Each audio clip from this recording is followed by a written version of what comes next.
dumarka finalka soo gaadhay waanu soo dhaweynaynaa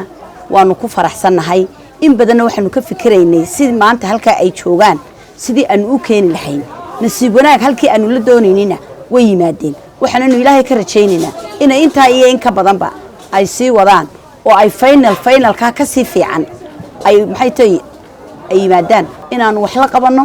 bacdama anagu hadaanu dumar nahay baahiyahayaga khaaska ah ee aanan ragga u sheegan karayn gabadha dumarkeed adiga kula gudboon wixii ragga way kaaga sokaysaa waad u sheegi karaysaa baahidaadii waxbay kula qabanaysaa way ku caawinaysaa mid kubadda meel sare dhigtay mid meel soo dhigtaba waxa soo jeedinaya in aanay marnaba hadhin dumarku markii hore jaaniska markii hore iyaga baneeyay waxaan u oran karaa jaaniska markii hore iyaga dayacay si kaalin wanaagsan weeyaan mar haddii ay maanta ka qayb galeen golaha baarlamaanka iyo golaha deegaanka waa ilaahay mahadii baa naga karaa waan soo dhaweynaynaa waxa cod ka bixiyana waa dumar iyo caruur waxaan leenahay waan soo dhaweynaynaa codkana waan siinaynaa aad baan idinku doorinaa aad baan idin garab taaganahay waayo ragga anaga walalayna anaga u codayna anaga codka siina dumarka u codeeya haddana jaaniska dumarka ma siiya dumarku waxaan leeyahay waxa bartaan horumar ha sameeyaan maxay ahaydeen dawladda dhan walba ka qayb galaan ilaa madaxtinimada horta campaign-ka dumar ragaba campaign garay dumarkii baana campaign garan doon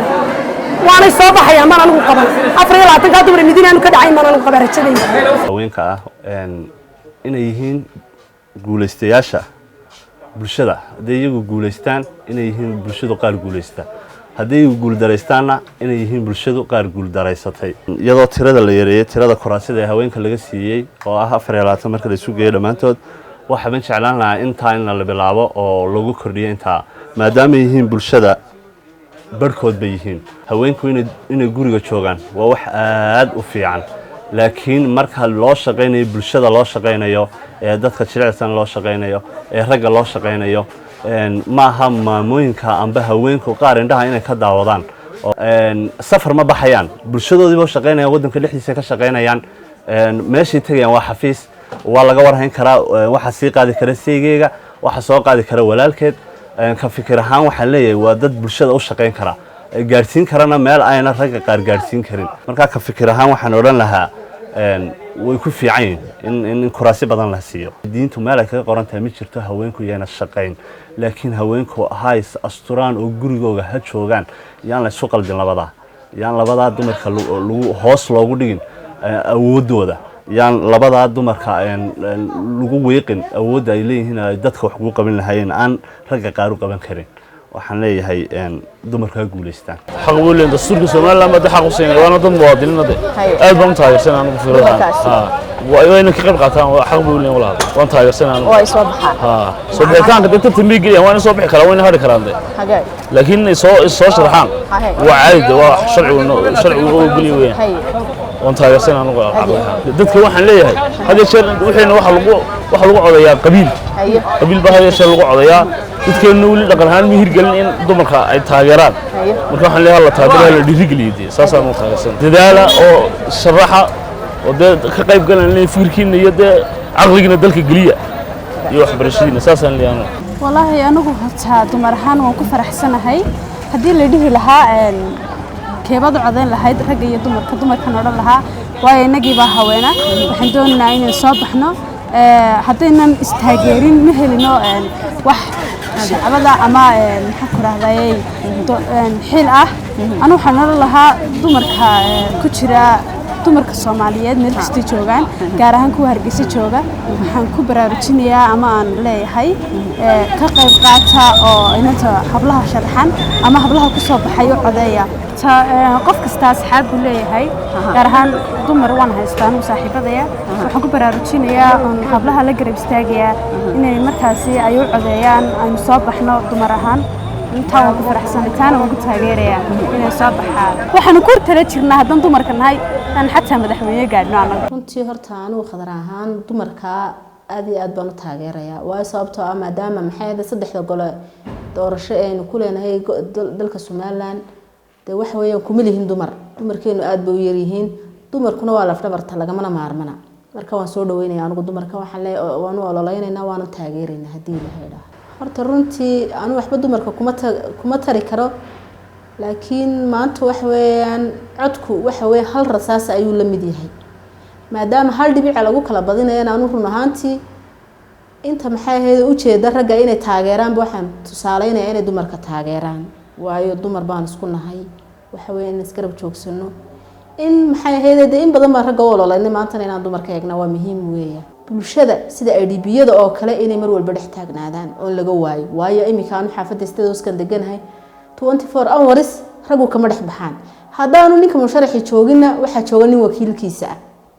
oo saacadda imika anagana la soo hadlay waxana loola soo hadlay leeyahay ragga oo codeeya u kaalay xafiisyada fura u kireeya maxaygaas marka iyaguna inay xagga ka gaabiyaan mar walba anagu dumarka markaan shirarka ama xaafadeeda aan wada joogno waxaan dumarka nidaahnaa dumar bay noo sharaxan adaynu dumarnay dumarkaynu taageerno dumarka ma idinku baa ka sheekeeya maba aragno ayaa mar walba nalagu yiraahdaa marka runtii hay yimaadaan dumarkuna meelaha sariimadaha IDP-yada meelaha lagu kulmo meelahaas lagu kala faa'iideystaa dumarkaasi aan waxaan arkaa inay saxsan yihiin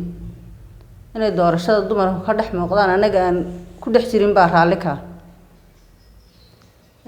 dawaana codeynayna waxaan ku tari karaa anigoo u ololeeya anigoo garab istaaga anigoo taageero fara badan u muujiya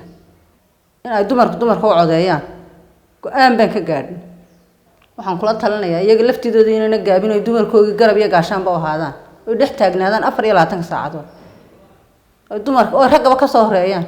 waxaan ku taageeraynaa qolayda waa dumar ahaanoo barkii hore waxa naga dhaadhacsanaan jirtay intaan bulshada dhex gelin markan ninka arkaya miyaan gabar dumara u codeynaya nin baa kulay yani qabayda maanta ay qabanay laakiin bulshadii maanta markaan xoog u dhex galnay waxaan aad iyo aad u qoonsanay inay meesha xafiiska gabar fadhido xafiisku nin fadhiyo ani isku mid hayn oo wixii aad rabtid iyo halkii aad waxaad u dhiibatid iyo wixii aad ka codsatid ay gabadhu ku fileysay marka aad iyo aad baan ugu mahadcelinaynaa dumarka Soomaaliland maanta ka sharaxan aadna waan u taageersanahay laakiin mid ahaan iyagana u sheegaynaa bulshada imika masharaxyadu dhulka way xaafadaha way dhex socdaan bulshada xafiisay ka furteen imika xaafadada xafiisay ka furan masharaxyaasaan oo dhex yaacaya waliba si daladaha iyo hamiyada siiyaan daladaha ay dhex socdaan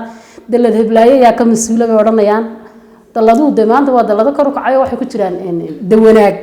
iyay galeen marka waxay yiraahdaan dalada heblaaya ka mas'uula xafiis nooga soo dhex fura marka dumarkuna dumarka waxba naga oran dadka marka bulshada dhex galno ragu ma aragnaa dumar anagu ma aragnaba dumarkan sharaxanad ka warrameysan dumarkina dalado halkay joogaan nabada soo dhex galaan kaamanka dadka hadiya jeer aan dadka danyarka degan dumarka waxaan kula tali lahaa inay bulshada soo dhex galaan inay is ogeysiiyaan sharaxaadooda ogeysiiyaan inay bulshada xoog u dhex socdaan say masharaxiinta kale rag baa u dhex socdaan طبعا saynu wada ogsoonahay hablaha musharaxiinta waxay isku jiraan labada gole golaha deegaanka iyo golaha baarlamaanka waxayna ka sharaxan yihiin guud ahaanba wadanka waxaana diyaar u yihiin inay ka qayb qaataan doorashada dhici doonta 31 May 2020 hadii alla nafta inagu simo aad iyo aad baan ugu faraxsanahay in tiro inta leeg markii koowaad ay isku soo taagaan doorashada dalka way la yimaadaan hankoodii diyaarna u yihiin inay ka qayb qaataan hayaanka iyo hoggaanka siyaasadda ee wadanka hablaha sharaxan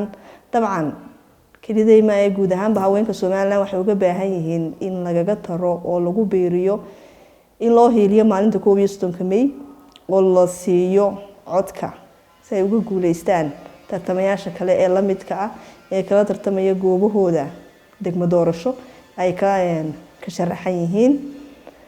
dhinaca kalena waxa looga baahan yahay oo ay u baahan yihiin dabcan in waqtiyada kaambeynada la sameynayo hablaha cod iyo cududba la garab istaago diyaarna waanu waxa jira meelo badan oo ay joogaan cod bixiyayaal aan xogtooda heli karin marka waxaan in badan kula talinayaa dumarka musharaxiinta ah inay codkooda raadiyaan